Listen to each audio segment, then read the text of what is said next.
Good morning guys, आप सभी का स्वागत है मेरे YouTube चैनल पे। और आज मैं आप लोगों के लिए लेकर आया हूँ टाटा नेक्सॉन का रिव्यू। तो मेरे पास भी टाटा नेक्सॉन है, पर इसके पुराने वाली। तो आज मैं आप लोग को अभी शोरूम जाके नेक्सॉन के सारे फीचर्स दिखाऊंगा, कैसी दिखती है, चलने में कैसी है, चला के देखूंगा। और उसके बाद जो मेरे पास नेक्सॉन है उससे क्या डिफरेंसेस मुझे नजर आए नई वाली में, वो सब भी आपको बताऊंगा। डिजाइन फिलोसफी तो काफी चेंज हो गई है, काफी क्या मतलब बहुत ही रेडिकल चेंज आ चुका है, बहुत ही ज्यादा चेंजेस उन्होंने कर दिए हैं। बट मैं आपको सस्पेंशन चलाकर और नया स्टीयरिंग है वो आपको दिखाऊंगा। उसके अलावा गाड़ी में थोड़ी और स्मूथनेस आई है या नहीं आई है, वो सब मैं आपको अब बताने वाला हूं इस वीडियो के अंदर, तो आप लोग बने रहिए। तो अगर अपन फ्रंट की बात करते हैं तो आपको मिल जाएंगे sleek LED DRLs which also comes with sequential turn indicators. Headlamps are now LEDs. और साइड में आप देख सकते हैं दोनों साइड में एयर कर्टेंस दे दिए गए हैं एरोडायनेमिक्स को इम्प्रूव करने के लिए। और जो ग्रिल है वो आप देखिए मैश और स्लैक पैटर्न में डाला गया है, उससे गाड़ी बड़ी खूबसूरत लग रही है और बहुत ही मॉडर्न टच आ गया है। साइड मिरर्स के डिज़ाइन को भी चेंज कर दिया गया है। उसके अलावा डायमेंशंस ओवरऑल कार के पुराने वाली के सेम है, बस बूट स्पेस को बढ़ा दिया गया है। और आप देखिए बड़ी सुंदर लग रही है कार।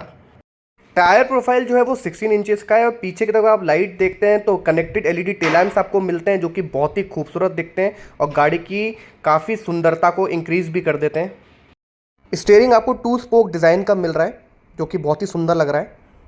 स्टीयरिंग पे आपके क्रूज कंट्रोल मीडिया सेटिंग्स का ऑप्शन है। उसके अलावा बीच में आप देखिए वायरलेस चार्जर का भी आपको ऑप्शन मिलेगा। और ये मैनुअल ट्रांसमिशन है। और आपको 10.25 इंच की स्क्रीन मिल जाएगी जो फुल्ली डिजिटल है। ग्राउंड क्लियरेंस जो है वो है 208 mm की। और उसके अलावा देखिए पैसेंजर को पैसेंजर दोनों को आपको हाइट एडजस्टेबल का ऑप्शन मिलेगा। सीट्स भी बड़ी खूबसूरत कर दी गई हैं। वहाँ पर आपको दिख रहा होगा type C port, type A USB port, और उसके बाद आपको चार्जिंग सॉकेट भी मिलेगा। स्टीयरिंग बहुत ही खूबसूरत है। क्लाइमेट कंट्रोल के ऑप्शंस मिल जाएंगे, जैसे मैंने पहले बताया, आपके मीडिया कंट्रोल्स के ऑप्शंस। उसके अलावा आप वहाँ देख सकते हैं, आप अपना मोड सेलेक्ट कर सकते हैं, जैसे भी पुरानी वाली गाड़ी से ही कैरी फॉरवर्ड करा गया है। स्क्रीन भी इसकी बहुत अच्छी आगे जाकर मैं इसकी टच भी दिखाऊंगा। साइड में आप देख सकते हैं हैंडरेस्ट है और जो काफ़ी डीप है। और उसके अलावा देखिए मैं आपको चाबी दिखाता हूँ, तो चाबी भी काफ़ी खूबसूरत है और जस्टिफाई कर रही है। बाकी सामने जैसे मैं बताया type C port, type A USB port और चार्जिंग सॉकेट। ये गाइस आप लोग देखिए ग्लव बॉक्स, और हायर वेरिएंट्स में आपको कूल्ड ग्लव बॉक्स मिलेगा। उसके अलावा वेंटिलेटेड सीट्स का भी ऑप्शन है, जो कि आपको हायर वेरिएंट्स में मिलता है, फ्रंट वेंटिलेटेड सीट्स का। और उसके अलावा आप देखिए यहाँ आप अपने ग्लासेस रख सकते हैं, बॉटल रख सकते हैं। ऑल्दो सेंटर कंसोल के अंदर बीच में ग्लासेस रखने की जगह बहुत ही गलत है और अलाइनमेंट उससे बिगड़ता है, मतलब हाथों का, और आप ढंग से ड्राइव नहीं कर पाते। ये आपका सनरूफ खोलने का बटन था। उसके अलावा आप देखिए ये स्क्रीन को मैं पूरा ऑपरेट करके आपको भी latter part of the video में दिखाऊंगा। और गाड़ी अब मैं पीछे से बैठ के आपको दिखा रहा हूँ। लेग स्पेस काफ़ी अच्छी गाड़ी की, मैं अपने प्रीवियस वीडियोस में दिखा चुका हूँ। ये आपके टाइप पोर्ट्स। उसके अलावा देखिए overall cabin is very plush और मुझे बहुत ही अच्छा लगा। और काफ़ी खुला खुला कैबिन है, वेन्यू की तरह नहीं है। और आपका देखिए हैंड रेस्ट मिल रहा है, इसमें आप दो अपने ग्लासेस रख सकते हैं, which is also a very good thing to have in the car. आपकी बहुत सहूलियत हो जाती है जब आप लॉन्ग ड्राइव पे जाते हैं। आइसोफिक्स माउंट कंट्रोल भी आपको मिल रहे हैं। और ये देखिए बड़ा सुंदर कैबिन है। ये हाइट एडजस्ट करने का ऑप्शन जो पैसेंजर को पैसेंजर दोनों को मिलेगा। उसके अलावा फ्रंट सीट्स वेंटिलेशन का ऑप्शन सिर्फ टॉप मॉडल में आपको मिलेगा।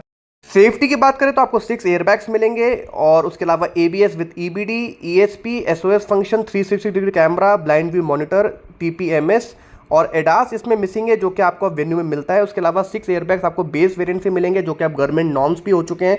तो काफ़ी सारे सेफ्टी फीचर्स गाड़ी के अंदर हैं। बूट स्पेस मैं अभी आपको दिखा दूंगा, वैसे 382 लीटर्स की हो चुकी है, पुरानी वाली से काफ़ी ज़्यादा आपकी बूट स्पेस है उसको बढ़ा दिया गया है, जो कि एक अच्छी बात है। पहले इसके इंजन की बात करते हैं तो आपको मिलता है 1.2 लीटर टर्बो 4 रेवेंटोन इंजन, जो कि प्रोड्यूस करता है 1200 सीसी। और गाड़ी जो है वो 3 सिलेंडर है, टर्बो चार्ज। और आपको जो आउटपुट मिलता है वो मिलता है 120 हॉर्स पावर्स का। और जो न्यूटन मीटर्स ऑफ टॉर्क है वो मिलता है 170। मेरे पास पुरानी वाली नेक्सॉन थी जिसमें 118.5 आपको bhp मिलता था, पर न्यूटन मीटर ऑफ टॉर्क बिल्कुल सेम था। उसके अलावा 6 स्पीड मैनुअल ट्रांसमिशन में चला रहा था।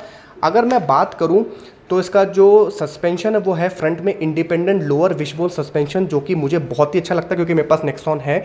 और मुझे ऐसा लगता है it absorb speed bumps in a much better way than other suspensions.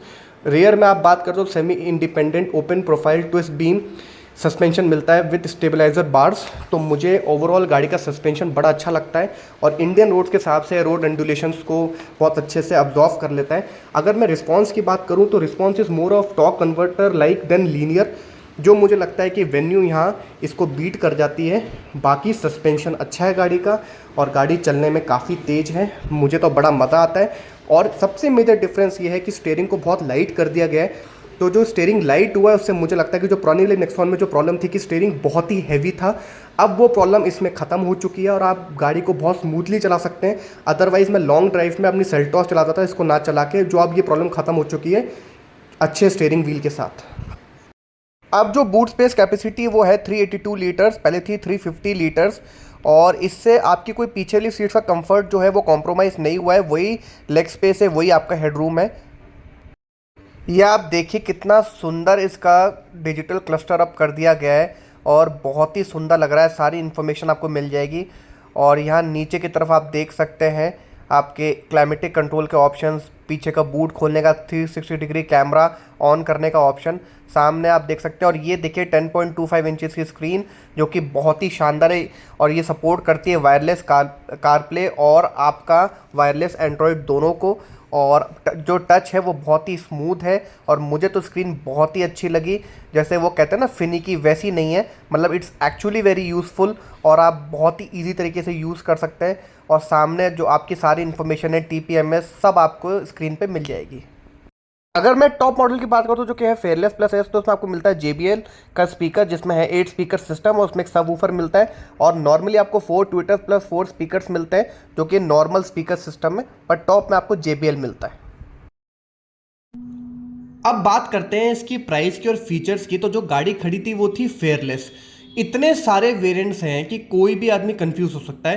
तो आप देखिए पहले फेयरलेस में आपको क्या क्या ऑप्शंस मिल रहे हैं। तो आपको 10.25 इंच की स्क्रीन मिल रही है, उसके अलावा 4 tweeter, 4 speakers, air purifier, dust sensor, उसके अलावा wireless charger, express cooling, rear defogger, front fog lamps with cornering और grand floor console with armrest fabric. और आप देख सकते हो कितने सारे आपको यहाँ फीचर्स मिल रहे हैं। अब अगर आप इसमें फेयरलेस एस पे चले जाओगे तो आपको वॉइस असिस्टेड इलेक्ट्रिक सनरूफ मिल जाएगी। और अगर आप फेयरलेस प्लस में जाओगे तो उसमें आपको जो मेजर आपको जो चीज़ें मिल रही हैं उसमें से मिल रही हैं कि आपको देखिए इसमें आपको 26.03 centimetre slim bezel touch screen infotainment system by Harman मिल रहा है। हारमन एक बहुत ही अच्छा ब्रांड है। IRA कनेक्टेड व्हीकल फीचर्स, ये बहुत ही इंपॉर्टेंट चीज़ है और मैंने इसके कई फ़ायदे देखे हैं। व्हीकल डायग्नोस्टिक रिपोर्ट्स, ये भी बहुत अच्छा फीचर है। उसके अलावा over the air software updates, मुझे मतलब एक लगता है कि फ़ीचर अगर है तो ठीक है, आपकी गाड़ी में कोई बुरी चीज़ तो है नहीं। और वेंटिलेटेड फ्रंट सीट्स जो है वो सबसे बड़ा ऑप्शन है जो मुझे लगता है आपको मिल जाएगा। और अगर आप सबसे लास्ट वाले उस पर आते हैं मॉडल पे जो कि है fearless plus S additional over fearless S, तो उसमें आपको मिल रहा है voice assisted electric sunroof subwoofer, उसके अलावा JBL ब्रांडेड स्पीकर सिस्टम जो कि इनका बहुत ही शानदार है। अगर अपन प्राइस की बात करते हैं तो देखिए ये नेक्सॉन का फेयरलेस DT 1.2, तो ये आपको ऑन रोड पड़ रहा है 1 लाख, सॉरी कहाँ पर है, हाँ जी ये रही, आपको ये पड़ रहा है 14,67,113 रुपीज़। तो अगर आप उसके ऊपर जो एडिशनल फीचर्स मैंने आपको दिखाए जो कि है नेक्सॉन फेयरलेस प्लस DT 1.2, तो वो आपको पड़ रही है राउंड अबाउट 15,25,125 रुपीज़ की। तो ये आप प्राइस भी देख सकते हैं, ये आपके पेट्रोल मैनुअल की जो प्राइसेस हैं। मतलब मैं इतना एक्सट्रीम में कंफ्यूज हो चुका हूँ, इतने सारे मॉडल्स हैं तो मैंने ये टिक करवा लिया उनसे कि भैया कौन सा मॉडल था। और उसके ऊपर अगर आप जैसे ये जो फीचर्स पे जाते हैं, जस्ट अ सेकंड,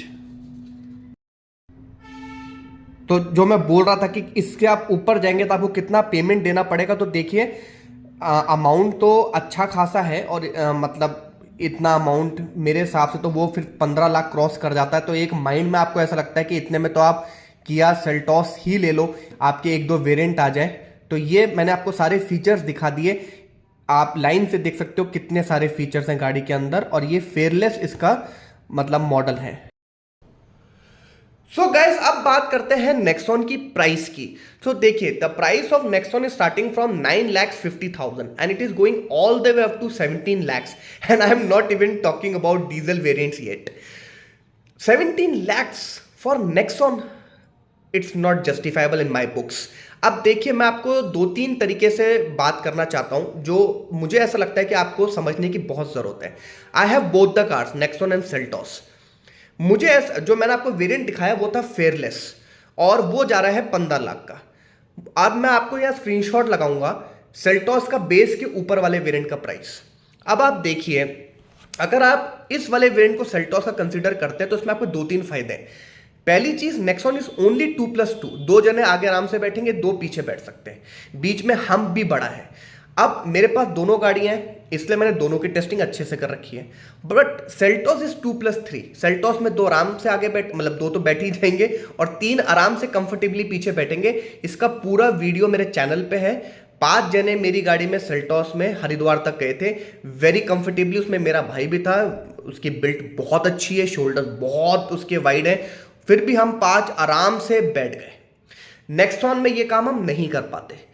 दूसरी चीज देखिए, आप खुद सोचिए कि नेक्सॉन इज कॉम्पैक्ट एसयूवी, सब एसयूवी भी लोग बोलते हैं, बट अगर आप सेल्टॉस क्रेटा की बात करते हो तो इसको आप कहते हो मिड साइज एसयूवी। एक सेगमेंट सेल्टॉस हमेशा ऊपर रहेगी नेक्सॉन से। प्राइस को भी आप देख लो, चाहे आप अपने दिमाग की थिंकिंग मतलब देखोगे, दोनों गाड़ियां खड़ी होंगी तो यू वुड प्रेफर सेल्टॉस। आपको लगेगा नहीं यार ये तो उससे महंगी होगी। तो एक तो आपका सेगमेंट बढ़ रहा है, दूसरी चीज आपको 2+3, आप 3 जने आराम से बैठ जाओगे। अब देखिए, मैं जो गाड़ियां लेता हूं वो बिल्कुल बेस वेरिएंट्स की लेता हूं। उसका रीजन क्या है कि मेरे को सिंपल क्या चीज चाहिए होती है, म्यूजिक सिस्टम हो चाहे टच स्क्रीन भी ना हो, मुझे गाड़ी की बॉडी अच्छी चाहिए, मुझे गाड़ी का इंजन अच्छा चाहिए, सीट्स कंफर्टेबल हो, उसके अलावा सस्पेंशन अच्छा हो, और ये सनरूफ और ये एडिशनल फीचर नहीं भी मुझे फर्क नहीं पड़ता, बट कुछ सेफ्टी फीचर्स हो जो नेक्सॉन और सेल्टॉस दोनों ही ऑफर कर रहे हैं आपको। ठीक है, टीपीएमएस सेल्टॉस के आपके बेस वेरिएंट में भी पुरानी वाली में मिल रहा था, हमारी उसमें मतलब किसी भी सीरीज में उठा के देख लो आपको बेस में मिल रहा था, उसके अलावा अभी भी मिल रहा है, उसके अलावा आपको एयरबैग्स मिल रहे हैं। तो ऐसी कोई भी दिक्कत नहीं है। अब वाली सेल्टॉस की मैं अगर बात करूं तो आपको 6 एयरबैग्स मिल रहे हैं स्टैंडर्ड फ्रॉम बेस, कि आप कंसिडर नहीं कर सकते हो। तो मुझे ऐसा लगता है फेयरलेस के 15 लाख रुपए देने से अच्छा मच बेटर ऑप्शन ये है कि आप सेल्टॉस का बेस ऊपर वाला वेरिएंट ले लो, उसमें आपको बेसिक सेफ्टी फीचर सारे मिल जाएंगे। उसके अलावा आप पीछे आराम से 3 जने बिठा सकते हो और गाड़ी का सेगमेंट ऊपर जा रहा है। अब दूसरे एंगल से लोग ये बात करेंगे कि यार देखो फीचर्स कितने मिल रहे हैं, वो बेस ऊपर वाली सेल्टॉस में थोड़ा ना मिलेंगे जो नेक्सॉन में मिल रहे हैं फीचर्स। आपको फेयरलेस में 15-16 लाख रुपए में आपको इतना 15-15.5 लाख में इतने फीचर्स मिल रहे हैं जो सेल्टॉस के बेस के ऊपर वाले में आपको नहीं मिलेंगे। अब ये दो तरीके से आप देख सकते हो, जैसे एक तो मेरी अप्रोच जैसे मैंने बताई कि मैं गाड़ियों को किस तरीके से परचेज करता हूं, या फिर ये कि भाई आप फीचर्स को देख के गाड़ियां लेते हो। तो अगर आप फीचर्स को देख के लेते हो तो ठीक है, फिर आप 15 लाख रुपए नेक्सॉन के दे दो, but again I am telling you this, the price is still not justifiable for Nexon. But आप ले सकते हो, you are getting sufficient features. But मेरी आपको थिंकिंग ये रहेगी, जो मैं क्योंकि मैं बहुत कार डीलर से कनेक्शन में रहता हूं, Seltos is literally the hot cake. आप बेचने जाओगे एक झटके में बिकेगी इतनी। नेक्सॉन भी है, मैं वो नहीं कह रहा हूं, बट सेल्टॉस में पीछे 3 जने बैठ सकते हो, इस फैक्टर को आपको कंसीडर करना चाहिए। और उसके अलावा बेस से ऊपर वाले में आपको बेसिक सेफ्टी फीचर सारे मिल जाएंगे। उसके अलावा आपको कोई ऐसी दिक्कत नहीं, आपका सेगमेंट बढ़ रहा है, आपको अच्छा लगेगा कि आप एक सेगमेंट ऊपर हैं। तो देखिए, मेरा आपको ओपिनियन रहेगा कि या तो आप बेस से कुछ वेरिएंट्स ऊपर ले लो नेक्सॉन के, तो ठीक है, उसमें आपको अच्छी बॉडी मिल रही है 5 स्टार रेटिंग के, कुछ अच्छे सेफ्टी फीचर्स मिल रहे हैं, और उसके अलावा आपको कुछ चीज़ों में कॉम्प्रोमाइज करना पड़ेगा जो मैं जानता हूँ, जितने फीचर्स तो नहीं मिलेंगे, लुक में भी कॉम्प्रोमाइज होगा, पर ठीक है, मुझे कोई फर्क नहीं पड़ता। मेरे पास बेस से ऊपर वाली नेक्सॉन है एक्सएम वेरिएंट की, पुरानी वाली जनरेशन की, कोई फर्क नहीं पड़ता। म्यूजिक सिस्टम चल रहा है, गाड़ी की बॉडी अच्छी है, सब कुछ नॉर्मल है, तो मुझे तो कोई फर्क नहीं पड़ता। तो मैं आपको रिकमेंड करूंगा या तो आप बेस वेरिएंट से 2-4 वेरिएंट ऊपर ले लो अगर आपको लेनी है, पर इतना क्या 15 लाख रुपए, तो उससे बेटर तो आप सेल्टॉस का बेस से ऊपर वाले वेरिएंट को कंसिडर कर लो। और अगर आप 17 लाख रुपए ही देना चाहते हो टॉप मॉडल जो कि फेयरलेस प्लस एस है 17 लैक्स, तब तो भैया आपको किया सेल्टॉस का 3rd वेरिएंट भी मिल जाएगा, तो आप प्लीज उसे कंसिडर करो। तो मुझे लगता है नेक्सॉन मेरे दिमाग में यह है कि नेक्सॉन के एट एनी कॉस्ट 12 लाख रुपए से ऊपर आपको नहीं देना चाहिए। ये मेरे दिमाग की एक थिंकिंग है कि 12 लाख रुपए से ऊपर अगर आप नेक्सॉन के दे रहे हैं तो मुझे ऐसा लगता है कि उतने में तो आप अपना सेगमेंट चेंज कर लो, पीछे फैमिली आराम से बैठ जाएगी। सीट्स सेल्टॉस नई वाली हो चाहे पुरानी वाली हो, सीट्स बहुत कंफर्टेबल है, नेक्सॉन से ज्यादा कंफर्टेबल है। सस्पेंशन की बात करता हूं तो इंडियन सस्पेंशन है, मैं कहता हूं नेक्सॉन का तो अच्छा है काफी, बट मुझे ऐसा लगता है कि सेल्टॉस का सस्पेंशन भी इक्वली गुड है। प्लस जो 3 जने पीछे कंफर्टेबल बैठ जाते हैं वो बहुत बड़ा फैक्टर है एक फैमिली के हिसाब से मुझे लगता है। और देखिए नो डाउट दोनों गाड़ियां अच्छी हैं, बट मैंने आपको अपना दे दिया है। अब अगर आप बात करते हैं पुरानी नेक्सॉन नई वाली नेक्सॉन में क्या डिफरेंसेस, अब इसकी भी बात कर लेते हैं। तो देखिए सिर्फ मुझे तो एक मेजर डिफरेंस दिखा, वो है स्टीयरिंग व्हील को लाइट कर दिया गया है। स्टीयरिंग लाइट हो गया तो उससे गाड़ी चलाने का मजा अब डबल हो गया है। और हॉर्न थोड़ा सा चेंज कर दिया है, स्टीयरिंग तो पूरा ही चेंज कर दिया है, बट डिजिटल क्लस्टर भी चेंज हो गया। पर ये सब चीजें मुझे इतनी मैटर नहीं करती। जो मेजर डिफरेंस मेरे हिसाब से वो है कि स्टीयरिंग को लाइट कर दिया गया, बाकी सस्पेंशन वो सब वही सेम है। और बूट स्पेस का एक, सॉरी मैं बोलना भूल गया, बहुत बड़ा फैक्टर है कि अब काफी बढ़ गई है, 382 लीटर हो गए, पहले 350 थी, तो आप खूब सामान डाल के अब ले जा सकते हो। और उससे कोई आपकी लेग रूम पीछे वाले पैसेंजर्स की कॉम्प्रोमाइज नहीं हुई, बहुत अच्छी बात है, उन्होंने बड़े स्मार्टली खेला कि कोई लेग रूम कॉम्प्रोमाइज भी ना हो। तो ये मेरा पूरा वर्डिक्ट था। तो गाइज अगर आपको वीडियो अच्छा लगा तो प्लीज लाइक कर दो, शेयर कर दो, सब्सक्राइब कर दो चैनल को, शेयर कर दो इस वाले वीडियो को। नीचे आपको डिस्क्रिप्शन में पुराने मेरे नेक्सॉन के वीडियोस मिल जाएंगे, आप चाहे तो रेफरेंस ले सकते हैं, और सेल्टॉस के भी मिल जाएंगे।